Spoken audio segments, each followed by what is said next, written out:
దేవుని సన్నిధిలో మోకాలడం మంచిదే, ప్రభువుని తగ్గించుకుని ఆరాధన చేయడం మంచిదే, అది కాదు. ఇక్కడ మరొక కోణం ఏంటంటే వీళ్ళు కృంగిపోయిన పరిస్థితులకు వెళ్ళిచ్చినారు. బైబిల్లో సామెతలో ఒక మాట ఉంది, శ్రమ దినమును నీవు కృంగినేడలా చేతగాని వాడు అవిధం.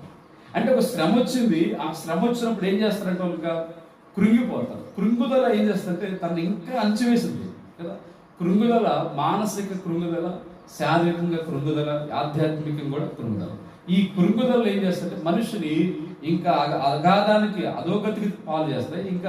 ఇంకేముందిలే నీ జీవితంలో నువ్వేం పొందలేవని నిరుత్సాహానికి అధోగతికి తీసుకెళ్తారు. కృంగుదల కృంగి ఏమవుతారు, కృంగి కృషించిపోతారు.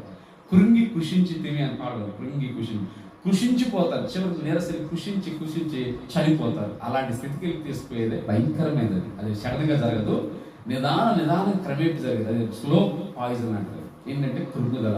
దేవుని విషయాలు మనము కృంగుదలకు మనం ఉండకూడదు. దేవుని విషయాలు మనం నిరుత్సాహంగా ఇంకేం దేవుడు ఇంకేం భక్తి అంటే వారి జీవితంలో పైకి రాలేదు, దేవుడి కార్యాలు చూడలేదు. అందుకే మన ఆత్మీయ కోణంలో తీసుకున్నప్పుడు ఆధ్యాత్మికంగా మనము కృంగుదలలో వెళ్ళకూడదు. కానీ ఏమన్నాడు మేకా భక్తుడు ఏమంటే, నేను పడినను సాతానా ఏం చేస్తాడు, నువ్వు సంతోషించవద్దు, నేను పడినను నేనేమవుతా, నా దేవుడు నన్ను ఏం చేస్తాడు, నిలబెడతాడు లేదా లేపుతాడు. 140 కీర్తనలు ఆయన పడిపోవారందరినీ ఉద్ధరించేవాడు, కృంగిన వారిని లేవనెత్తువాడు, ఉద్ధరించుతాడు ఆయన. అంటే మనం ఏం చేయాలంటే మన నిరీక్షణ మనం దేవుని పెట్టుకోవాలి, దేవుని విశ్వాసం ఉండాలి, దేవుని ఆశ పెట్టుకోవాలి. అసలు దేవుని ఆశ లేదు, మనకు దేవుని నిరీక్షణ లేదు, దేవుడు చేస్తారని అట్లాంటి ఆశ లేదు, తీర్మానం లేదు, మనకు భారం లేదు అనుకోండి, మనం కృంగిపోతాం అనుకోండి. కృంగిపోయి అలాంటి వారు దేవుని కార్యాలకు కూడా ఉపయోగపడరు. వారు దేవునికి ఉపయోగపడరు, వాళ్ళకి కనీసం వాళ్ళ ఆత్మకు కూడా ఉపయోగపడరు. అందుకోసమే దేవుడు అలాంటి వారిని రిజెక్ట్ చేసినట్టు మనం చూస్తాం. కానీ కృంగిపోయే వారిని మనం ఉండకూడదు. కానీ శ్రమలు వస్తాయి, వస్తున్నాయి. కానీ కృంగిన స్థితిలో నుంచి కూడా మనం ఏం చేయాలి, మన ప్రభువుకి చేయి అప్పగించుకోవాలి, ప్రభువుకు మొరపెట్టాలి. పడిపోయి మునిగిపోతున్న పేతురు ఏం చేసి ఆయన విషయం ఒక మంచి పని చేసి ఏంటంటే, ప్రభువా నన్ను రక్షించమని కేకేశాడు. మత్తయి సువార్త 14 సముద్రంలో నేల మీద నడుస్తూ గాలిని చూడగానే ఏమైపోయాడు, మునిగిపోయింది. ఇంకా ఈ తల మొనగటేసి దగ్గరకు ఉంది, అంతగా మునిగిపోయాడు. తల ఒక్కటే ఉంది, కొద్దిగా తల ఉన్నట్టుగా అది కూడా మునిగిపోయాడు సముద్రంలో. వెంటనే ప్రభువుకి దైవజనుడు అంటాడు, పేతురు గారికి ప్రభు యొక్క ఫోన్ నెంబర్ తెలుసు. ఏంటి ఆ ఫోన్ నెంబర్ అంటే, మన ప్రభువుకి ఫోన్ నెంబర్ ఉంది. ఏంటి నెంబర్ అంటే 51 కీర్తన 15 వర్షం. ఏముంటుంది అక్కడ 50 15 ఆపత్కాలము నన్ను గురించి మొరపెట్టుము, నేను నిన్ను విడిపించదను, నీవు నన్ను మహిమపరచదు. అది ప్రభు దగ్గర ఉండే ఫోన్ నెంబర్. 51 కీర్తన 15 వర్షం 50-15. అంటే ఆపద వచ్చినప్పుడు పేతురు ఏం చేసి వెంటనే మునిగిపోతున్నాడు, ఆపద మొరపెట్టినాడు. కనుక సముద్రంలో అపాయంలో ఆపద వచ్చింది, కేకలు ఆ టైంలో ప్రభు వచ్చి వాళ్ళకి సహాయం చేసినాడు. కాబట్టి అంటే ప్రభు ఈ తుఫాను రాకుండా చేయడు, లేదా ఆపద రాకుండా చేయడు. కొన్ని సందర్భాల్లో తప్పించవచ్చు, కొన్ని సందర్భాల్లో దేవుడు ఏం చేస్తే ఆపద దగ్గరకు వస్తుంది. దగ్గరకు వచ్చిన తర్వాత ఆపదలో వచ్చిన తర్వాత అప్పుడు ఆపదలోంచి విడిపిస్తాయి. దేవుడు ఆ రైట్ టైంలో దేవుడు సహాయం చేస్తాడు, రైట్ టైంలో దేవుడు కార్యం చేస్తాడని మనకు బైబిల్ నేర్పుతాం, దేవుడు వాక్యం చదివిస్తాం. కాబట్టి ఆపద కాలంలో అన్నాడు ప్రభు, ఆపద కాలంలో నన్ను మొరపెట్టు. కాబట్టి దేవుని బిడ్డలంగా ఇక్కడ మనం పరిశుద్ధ గ్రంథంలో చూస్తే, ఇక మనం అందుకే కృంగిపోయిన పరిస్థితుల్లో ఉన్న వారిని దేవుడు రిజెక్ట్ చేశాడు. ఎందుకంటే దేవుడి కొరకు ఉపయోగపడరు, వాళ్ళ ఆత్మీయ జీవితంలో వాళ్ళకు ఉపయోగం ఉండదు, వాళ్ళ ఎవరికి మేలు ఉండదు, వాళ్ళు నష్టపోతారు, ఇతరులను కూడా నష్టపరుస్తారు కదా. భయం చేత ఉన్న వారిని ఏమన్నా మొట్టమొదటి దేవుడు రిజెక్ట్ చేశాడు. ఎవరైతే భయపడి వణుకుతున్నారో వారిని ఏం చేయమన్నాడు దేవుడు, తిరిగి వెళ్ళిపోమన్నాడు. మనం 3వ వచనం చూసాం కదా, 2-3 వచనాలు. అయితే 3వ వచనం తిరిగి వెళ్ళిపోయాడు. అంటే భయపడేవారు కూడా దేవునికి అంతగా ఉపయోగపడరు. ఒకరు భయం ఉంటుంది, దైవిక భయం మనం కలిగి ఉండాలి, అది మంచిది, దైవికమైన భయం. కానీ దేవుడు అంటే భయపడదు కానీ మంచిది. కానీ దేవుని కొరకు ప్రార్థన అంటే భయం, అంటే దేవుని సన్నిధికి వెళ్ళడానికి భయం, అంటే మనుషుల గురించి మనుషులు ఏమనుకుంటారు అంటే మనుషుల కొరకు మనం భయపడతాం కదా, పెరుగుతాను అంటున్నాడు. కనుక దేవుని విషయాల కొరకు మనము, దేవుని మంచి విషయాల కొరకు మనం భయపడకూడదు. కనుక భయపడిన వారిని దేవుడు రిజెక్ట్ చేశాడు. రెండోది కృంగిన వారిని దేవుడు రిజెక్ట్ చేశాడు, అంటే వారు వెళ్ళిపోమని వద్దన్నాడు. కనుక మనం దేవుని బిడ్డలుగా మనం అలాంటి స్థితుల్లో మనం ఉంటే అవి మనం సర్దిద్దుకోవడం, చక్కపరచుకోవడం మనకు దేవుడి చేకూరు పాస్తాం. అలాగే మనం అలాంటి దృఢపరచు. ఇప్పుడు చూడండి, ఎంతమంది మిగిలారు 7వ అధ్యాయంలో? ఎంతమంది అంటే 300 మంది కదా ఇక్కడ మనం కనబడుతుంది. అంటే 10,000 మందిలో 9,700 మంది కూడా రిజెక్ట్ చేయబడ్డారు. చివరికి వీళ్ళు 300 మంది. ఈ 300 మంది ఎక్కడ? ఫస్ట్ బయలుదేరిన సంఖ్య ఎంత? 32,000. 32,000 10% ఎంత? 30,000 10% ఎంత? 3,000. 200 10% 20. అంటే మొత్తం 10% మనకి ఎంత? 320 అంతేనా? 30,000 3,000 3,000 ప్లస్ ఈ 200కి 20 3,020. అంటే 10% 32,000 10% ఎంత వస్తుంది? 3,020 వస్తుంది. 3,020 అంతేనా? కరెక్టేనా? డౌట్? 30,000కి 10% 3,000, 200 10% 20 అంతే. డౌట్ ఎందుకు? 3,020. అది 10% అంటే ఎంతమంది? ఎంత? 3,020. ఇప్పుడు ఈ బయలుదేరి ఎంతమంది? మొత్తం ఎంతమంది చివరికి? 300 మంది. 3,020 ఎక్కడ కదా? 10% కూడా లేదు. 32,000 ఎక్కడ? 300 ఎక్కడ? 32,000 10% 320 అయితే 3,020 అయితే కనీసం 10% కూడా లేదు. చివరికి ఎంత అంటే 300 మంది. మళ్ళీ దాని పర్సెంట్లోకి వెళ్తే ఇంకా తగ్గిపోయింది కదా. కనుక 5% అంటే అప్పుడు 1,510 వస్తుంది. 5% వెళ్ళలేదు. ఇంకా మళ్ళీ ఇంకా కిందకి తీసుకుంటూ వస్తే 2% అట్లా ఇంకా తక్కువగా వచ్చేస్తుంది.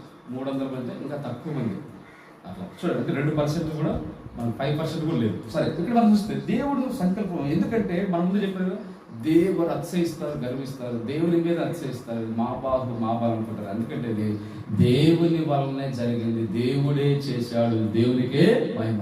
అందుకొరకు మన ఆత్మీయ జీవితాల్లో, మన భౌతిక జీవితాల్లో కూడా మనం వ్యక్తిగతంగా మనకి ఇచ్చిన చదువులో కావచ్చు, జ్ఞానం కావచ్చు, మనకు ఆత్మీయం కావచ్చు, మనకు దేవుని పరీక్షల్లో కావచ్చు, మనకు దేవునిగా దాసులుగా మనకి ఇచ్చిన తలాంతుల విషయం కావచ్చు, విశ్వాసులకు మనకు భౌతిక ఉద్యోగాలు కావచ్చు, వ్యాపారాలు కావచ్చు, భౌతిక పొలపడలు కావచ్చు, మనకి ఇచ్చిన వస్తు వాహనాలు ఏదైనా సరే అన్నింటిలో కూడా మనం ఎక్కడ కూడా అతిశయించకుండా దేవునికి మహిమ తీసుకొచ్చినప్పుడు దేవుడు మనకి ఇంకా అధికమైన కార్యాలు చేస్తాడు. కాబట్టి మనం వేటిని బట్టి కూడా అతిశయించడానికి వీలు లేదు. రథాలు బట్టి కూడా, గుర్రాలు బట్టి కూడా తిరగలుగుతాం.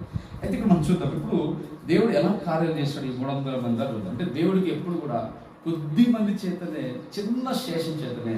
అందుకే కదండి 70 మంది శిష్యులు ఎక్కడ, 5,000 మంది పురుషులు ఎక్కడ, రొట్టెలు చేపలు తిన్నవారు 5,000 మంది పైన, పురుషులు 5,000 మంది, 20,000 మంది ఉంటారు. వాళ్ళందరూ గుంపులు ప్రభు సమాజంలో.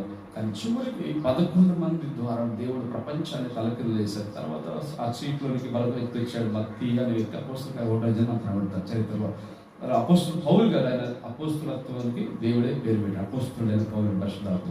కాబట్టి ఇలాగా వీరి ద్వారా ప్రపంచంలో తలకిందులు చేయబడింది. కానీ 70 మంది ద్వారా తలకిందులు చేయబడాల. 5,000 మంది గుంపుగా వచ్చారు, 20,000 మంది గుంపుగా. ఆ 20,000 మంది కూడా అలా గుంపుగా చేయగలదు. కానీ దేవుడికి కావాల్సింది ఎప్పుడు చిన్న శేషం ద్వారా దేవుడు గొప్ప కార్యాలు చేస్తారు. అయితే ఆ శేషం ఎలా ఉండాలంటే వారు భయపడే వారు ఉండకూడదు, వారు కృంగిపోయిన వారు ఉండకూడదు, దేవుని కొరకు నిలబడాలి, దేవుని కొరకు సాహసం, ధైర్యం కలిగి వాళ్ళ మంచి విషయాలు మనం కలిగి ఉండాలి. అలాగే పోరాడే వారుగా, ప్రయాసపడేవారు. అప్పుడు వాళ్ళని ఏమనుకో చెప్పాలి, మిద్యానీయులు వంటలు అక్కడ రాయబడింది, ఇసుక రేణువులాగా విస్తారమైన సైన్యం ఉంది. ఇప్పుడు 300 మందిని గిద్యోని చెప్పగలి, వీళ్ళు ఏమని చెప్పాలా? అయ్యా వాళ్ళు విస్తార వేల మంది ఎక్కడ, మనం 300 మంది యుద్ధానికి వెళ్తే ఏమైంది, మన పరిస్థితి ఏంటి అని ఇప్పుడు గిద్యోని మీద సనిగినట్టు కూడా లేరు వాళ్ళు కదా. మోషే గారు కొంతమంది సనిగారు ఇస్రాయేలు. మోషతో ఏమన్నారు, అయ్యా మేము మాకంటే ఉన్నత దేవులు, వాళ్ళ బలాఢ్యులు, వాళ్ళని చూస్తే మిడతలాగా వాళ్ళ దృష్టికి అట్లా మేము చూసుకున్నప్పుడు ఆ మిడతలాగా వాళ్ళ దృష్టికి, మా దృష్టికి వాళ్ళ దృష్టికి మిడతలాగా ఉన్నారు. చూడండి, వాస్తవమే. అంటే కనానీయులు ఉన్నత దేవులు. అయితే చూడండి, అయినప్పటికీ ఇక్కడ 300 మంది ఏమని చెప్పాలా? 300 మంది మేము ఎక్కడ కొన్ని వేల మంది, లక్షలాది మంది శత్రువులు ఎట్లా యుద్ధానికి వెళ్ళని వారు ఎక్కడ సందేహించలేదు. అయినా సరే మేము పోరాడతాం, అయినా సరే అది వాళ్ళ తెగింపు, ఆ పట్టుదల, ఆ ధైర్యం. కనుక మనం అందుకే దేవుని సన్నిధిలో ప్రార్థించే ప్రార్థనా పనులు ఎప్పుడు కూడా గుంపులుగా ఉన్నటువంటి కనబడతారు. బైబిల్ 2-3 ప్రార్థించిన ప్రభు అంటే ఇద్దరు ఏకీభవించి, అంటే ఎక్కువ మంది ఉంటే తప్పని కాదు, ఉండాలి, మంచిదే. దానికంటే ముందు దేవుడు ప్రయారిటీ ఇచ్చింది 2-3 కూడా ప్రయారిటీ ఇచ్చాడు. 300 మంది 32,000 ఎక్కడ, 300 ఎక్కడ, సామాన్యమైన 300 వేల మంది శత్రువులు ఉన్నారు. అంటే దేవుడికి కార్యాలు చేయడానికి ఆయన ఒక్కడు కూడా వాడుకున్న సందర్భాలు మనకు కనబడతాయి బైబిల్లో. మోషే లేదా బైబిల్ కొన్ని సందర్భంలో ఆ భక్తుల ద్వారా ఏలియా ఆయన రోషం అంటే ఏలియా ఒక్కడే ఏం చేశాడ, రోషం కలిగి ప్రభు అంటే ఇశ్రాయేల్ అందరూ దేవునికి బంధించాలి, ఇశ్రాయేల్ అందరూ రక్షణ పొందాలి ఆయన ఆశ. అంటే ఇశ్రాయేల్ అందరూ దేవుని మళ్ళీ వారందరూ రక్షించడానికి తడబాటు పడుతున్న వారి కొరకే. సరే, ఇక్కడ మనం గమనిస్తే దేవుడు కార్యాలు చేయడానికి ఇది ఒక ఎగ్జాంపుల్, రుజువు మనం చూస్తున్నాం. దేవుడు బుద్ధిమంతు ద్వారా కూడా ప్రభు కార్యాలు చేస్తాడు. ఈ 7వ అధ్యాయం మనం చూస్తే ఇప్పుడు వీరిలో మంచి లక్షణం, ఇప్పుడు అంతా కూడా మనకి ఇదంతా ఇంట్రడక్షన్ లాంటిది, ఒక వివరం ఉపోద్ఘాతం లాంటిది. అది అసలు మన పాయింట్ వారు ఏమి లక్షణాలు కలిగిన మనం చూద్దాం. నెంబర్ 1 మొట్టమొదటి సంగతి చూద్దాం. 7వ అధ్యాయం ఇప్పుడు మొదటి సంగతి ఏంటంటే వారు ఏ లక్షణాలు కలిగి ఉన్నారు. 7వ అధ్యాయం చదవండి, 9వ వచనం. 7వ అధ్యాయం 9వ వచనం. ఆ రాత్రి యెహోవా అతనితో, అంటే గిద్యోనుతో ఇట్లా నీవు లేచి దండు మీదకి పొమ్ము, నీ చేతికి దాన్ని అప్పగించదును, నీ పోవటకు నీకు భయమేలా, నీ పనివాడైన చాలు. మనకు కావాలి ఒక 1 by 1 చూద్దాం. ఇప్పుడు దేవుడు చెప్పిన విషయాలు ఎట్లా, ఇప్పుడు ఏ లక్షణాలు కలిగి ఉన్నారని చెప్పినారు, లేదంటే వీరు ఏ లక్షణాలు కలిగి ఉన్నారు. దీంట్లో నెంబర్ 1 మొట్టమొదటి ఏంటంటే దేవుడు అంటున్నాడు, ప్రభు అన్నాడు, నువ్వు లేచి దండు మీదకి, ఏ దండుది, మిద్యానీల దండు, ఈ దండు మీదకి పొమ్ము, యుద్ధానికి పొమ్మన్నప్పుడు, నీవు లేచి పొమ్మన్నప్పుడు, ఇప్పుడు ఫస్ట్ ఇక్కడ మొట్టమొదటిగా అందరూ వెళ్తున్నారా, ఇక్కడ ఎవరు వెళ్తున్నారు? ఇక్కడ ఈ మనం జాగ్రత్తగా గమనించే స్వరూపం 8, 9, 10 వచనాలు ఎవరు వెళ్తున్నారు? ఇప్పుడు ప్రభు ఏమన్నా చెప్పాడు, నువ్వు లేచి పొమ్మన్నాడు. ఇప్పుడు ఎంతమంది వెళ్తున్నారు? ఇప్పుడు 9, 10 వచనాలు ఒకటి ఫస్ట్ నీవు అన్నాడు, ఏకవచనం గిద్యోను. తర్వాత వ్యక్తి ఆడాడు, ఎవరు వెళ్తున్నారు? ఇప్పుడు ఎంతమంది వెళ్తున్నారు? అభిషేక్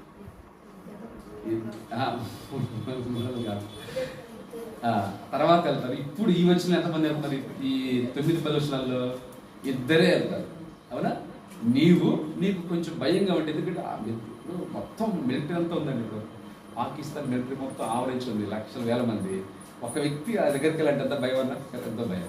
అందుకే ఇప్పుడు అయినా సరే ఒక్కడు వెళ్తున్న టైంలో ఒకళ్ళని కొంచెం భయంగా ఉంటుంది, కొద్ది మరొక వ్యక్తి ఉంటే కొంచెం ఎట్లా ఉంటుంది, కొంచెం ధైర్యం, రెండో వ్యక్తి ఉంది. అందుకే నీకు తోడు ఎవరిని తెసుకోమన్నాడు? నీ పనివాడైనా పోరా. ఇప్పుడు ఎంతమంది వెళ్ళారు? ఇప్పుడు ఆ దండు దగ్గరికి ఇద్దరే వెళ్ళారు. ఎంతమంది వెళ్ళారు? ఇప్పుడు ఇద్దరే వెళ్ళారు. అంటే అది ఆ దండు దగ్గరికి వెళ్ళి ఆ చూసి విషయం కొంత అక్కడ అబ్జర్వ్ చేసి అక్కడ కొన్ని విషయాలు గమనించడం వరకు వెళ్తున్నారు.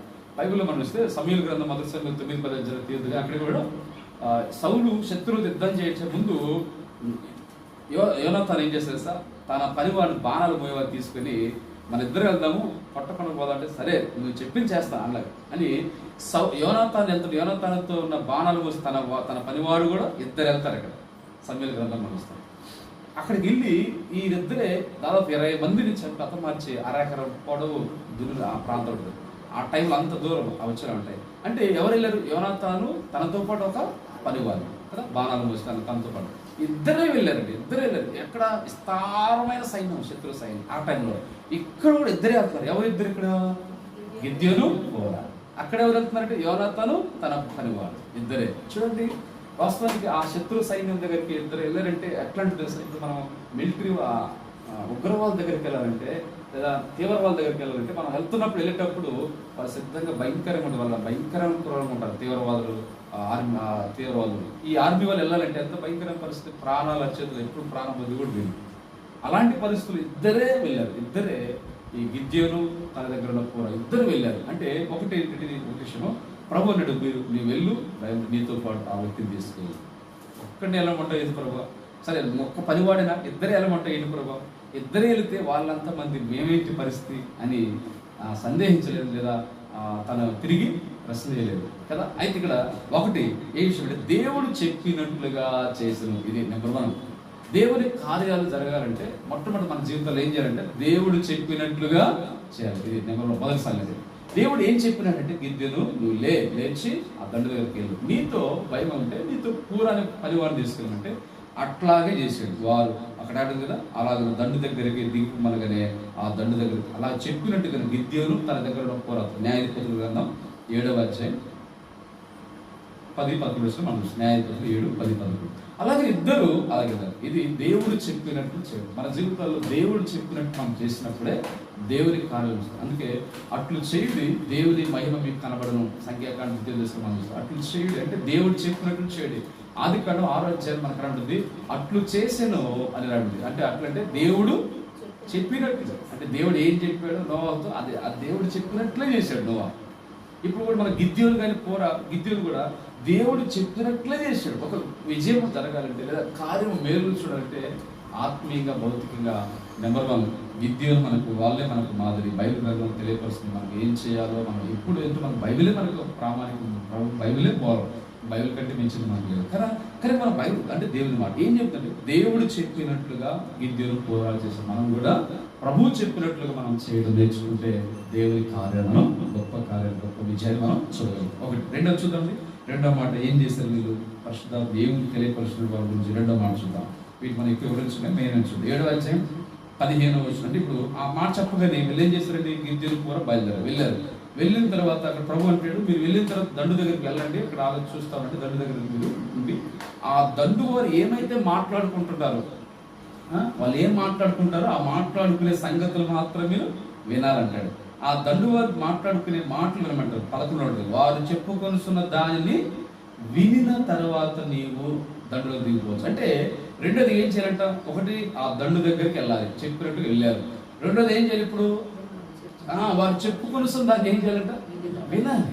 అంటే ఈ దండు వారు మిద్యానీయుల దండు శత్రువులు చెప్పుకుంటున్నారు. వాళ్ళందరూ కూడా అక్కడ స్టే చేశారు, అందరూ ఒక చోట నిల్చున్నారు, యుద్ధం రెడీగా ఉన్నారు, అంతా సమూహంగా ఉన్నారు. ఆ సమూహం ఉన్న వారు ఏం మాట్లాడుకుంటున్నారో దండు దగ్గరికి వెళ్ళి రెండోది వాళ్ళు చెప్పేది వినాలి.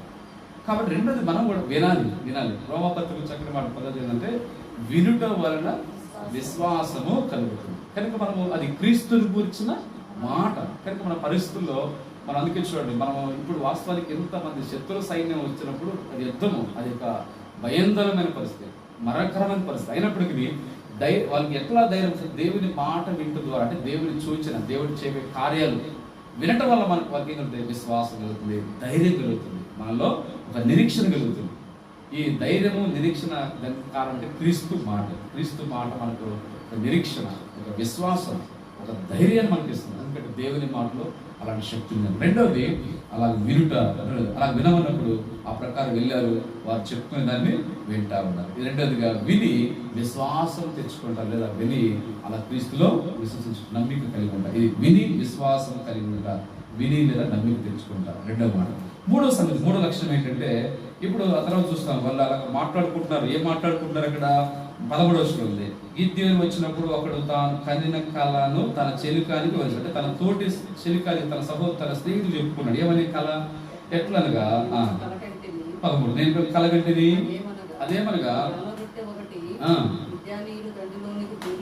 దొర్లి ఒక గుడారంలోకి వచ్చి దాన్ని పడగొట్టి. ఇప్పుడు ఈ కళను ఏంటంటే ఒక యవల రొట్టె ఎక్కడి నుంచి వస్తుంది? ఎవరు మిద్యాని దండులోనికి దొర్లి వచ్చాడు. మిద్యాని దండులు ఎవరు అంటే ఇశ్రాయేలు వాళ్ళకి ఆహారం ఎవరు కోత, గోధుమ కాదు, ఎవరు పంట గోధుమ. ఇటు ఇశ్రాయేల్ ఆ ఎవరు రొట్టె ఎవరు కాదు, ఇశ్రాయేల్ చూపిస్తుంది. అంటే ఇశ్రాయేల్ గిద్యోను చూపిస్తుంది, ఇశ్రాయేల్ ప్రజలను చూపిస్తుంది. ఈ ఎవరు రొట్టె ఏం చేస్తుందంటే ఇశ్రాయేల్ నుంచి ఎక్కడికి వస్తుందంటే ఇది దండులోనికి వచ్చింది, దండులోనికి కదా, మిద్యాని దండులోనికి దొర్లుకుంటా వస్తుంది రొట్టె. ఒక రొట్టె దొర్లుకుంటా వచ్చి, ఇది ఒక బాలు కాదు, ఒక టైరు కాదు, ఏంటంటే రొట్టె దొర్లుకుంటా వచ్చి ఆ కళ్ళలో ఆ మిద్యానీయుల దొర్లుకు వచ్చి గుడారమునకు వచ్చి దాన్ని ఏం చేసిందంట? అంటే మనకు చూడండి, రొట్టె మనం ఆలోచన చేస్తే రొట్టె వస్తుంది, ఆ రొట్టె డొల్లుకుంటూ వస్తుంది, వచ్చేసింది మిద్యాన గుడారం వచ్చేసింది, గుడారం లోపలికి వచ్చేసింది. లోపలికి వచ్చిన తర్వాత ఆ గుడారం తగలగానే, ఎప్పుడైతే తగిలిందో ఆ రొట్టె తగలగానే ఆ గుడారం కాస్త ఏమైపోయింది? ఇప్పుడు పడిపోయింది. అంటే మిద్యానీయుల గుడారము పడిపోయింది ఇక్కడ. అంటే రొట్టె వల్లనే, ఆ రొట్టె వచ్చి తగలటం వల్ల పడిపోయింది. అంటే మనం అంటే భౌతికంగా అక్షరార్థం కాదు, దాని ఆత్మీయ అర్థంతో మనం ఆలోచించాలి, ఆత్మీయ కోణంతో చూడాలి. అంటే ఇప్పుడు అది వారి కళ వచ్చింది. ఈ కళ వచ్చినప్పుడు ఈ విషయం తన పరిచయం తన స్నేహితులు చెప్తున్నప్పుడు అలాగా పక్కనే ఉండి ఏం చేస్తారు? గిద్యోను పోర వీళ్ళు వింటున్నారు. అందుకే ప్రభు చెప్పాడు వినమన్నాడు. కొన్ని సందర్భాలు మనం వినటం మనకు అవసరం. అందుకే వింటే మనకు ధైర్యం, వింటే విశ్వాసం, వింటే భవిష్యత్తు విషయాలు తెలుస్తాయి మనకు కొన్ని విషయాలు. అందుకే ఇప్పుడు వాళ్ళు వింటా ఉన్నారు. వింటం వల్ల అప్పుడు ఏం చెప్పాడు చక్కగా 2:14 అందుకు వారి చెలికాడు అది ఇశ్రాయేలుడైన యోవాషు కుమారుడు గిద్యోను. ఆ రొట్టె ఏంటంట? గిద్యోను యొక్క ఖడ్గమే. చూడండి, దేంతో పోల్చబడిన రొట్టె? గిద్యోను ఖడ్గంతో పోల్చబడింది. అది గిద్యోను ఖడ్గం. కాబట్టి ఒక రొట్టె వస్తుంది, వెళ్లుకుంటూ వచ్చి లోపలికి వచ్చింది, గుడారాన్ని పడివేసింది. ఏంటంటే అది గిద్యోను యొక్క ఖడ్గమే. ఆ రొట్టె ఎవరి రొట్టె గిద్యోను సాదృశ్యం. అంటే గిద్యోను ఖడ్గము చూపిస్తుంది, గిద్యోను ఖడ్గానికి సాదృశ్యంగా అది ఖడ్గమే కానీ మరేం కాదు. దేవుడు మిద్యానీయులను ఈ దండంతను ఏం చేస్తున్నాడంట? గిద్యోను చేతికి అప్పగించబోతున్నాడని చెప్పాడు. వాళ్ళంతా ఎవరు చెప్పింది ఎవరు, కలగనేది ఎవరు, అంతా ఎవరు శత్రువు విద్యానిధి. కలగన్నది విద్యానిధి, ఆ కలభావం చెప్పింది కూడా తన తోటి స్నేహితుడు విద్యానిధి, శత్రువులు. ఇప్పుడు చూడండి ఆ మాట, అంటే ఆ వచ్చి లోపలికి వస్తుంది, ఆ గుడారం పడిపోయింది. అంటే పడిపోవడం ఏం చూపిస్తుంది అంటే పడిపోవడం బైబిల్ ఉంది. శత్రు అయ్యేయో బలాఢ్యులు పడిపోయారు అంటారు 2వ సమయంలో ఉంటుంది. అంటే బలాఢ్యులు సౌలు యోనాతాను అంటే ఎక్కడ పడిపోయారు, యుద్ధంలో పడిపోయారు. పడిపోవడం అర్థం ఏంటి అక్కడ? పడిపోవడం అంటే ఒక అర్థం ఉంది, చనిపోవడం అని మనం. పడిపోవడం అంటే అక్కడ చనిపోవడం బైబిల్ ఉంది. అందుకే యోనాతాను యుద్ధంలో బలాఢ్యులు సౌలు వాళ్ళు చనిపోయారు. అందుకే దావీదు మాట అంటాడు పడిపోవడం